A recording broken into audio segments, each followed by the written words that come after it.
দেখো বন্ধুগণ, এই কাঁঠালটাকে তোমরা দেখতে পাচ্ছ তো?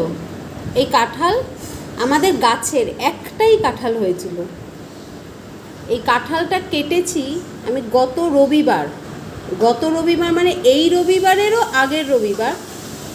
এই রবিবারে আমাদের ঘরে একটা পুজো ছিল। এই যে দেখো, আমি তোমাকে দেখাচ্ছি, এখনও ঘট পাতা রয়েছে।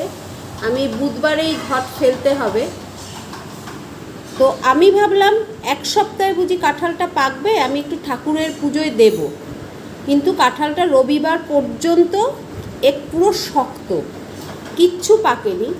তো আমাদের ঘরে আমার এক দিদি থাকে, দিদি বলল কিলিয়ে কাঁঠাল পাকে। কথাটা নিশ্চয়ই তোমরা শুনেছো যে কিলিয়ে কাঁঠাল পাকে।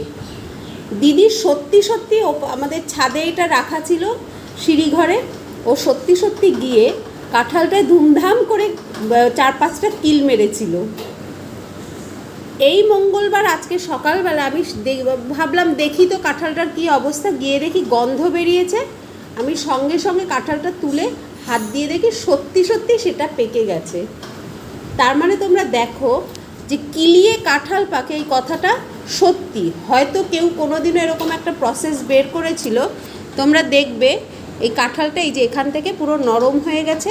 এবার নিচেরটা এখনও একটু শক্ত আছে, হয়তো কালকে সকালের মধ্যে এই যে পুরো নরম হয়ে গেছে কাঁঠালটা। সত্যি সত্যি কথাটা হয়তো, এর কথাটার মানে আছে। আমি এতদিন তো কথাটা শুনেছিলাম, শুধু দেখিনি। তোমরা এরকম কারোর বাড়িতে যদি কাঁঠাল না পাকে, এই প্রসেসটা হয়তো একটু অ্যাপ্লাই করে দেখতে পারো যে সত্যি এটা হয় কি না। ধন্যবাদ বন্ধুরা।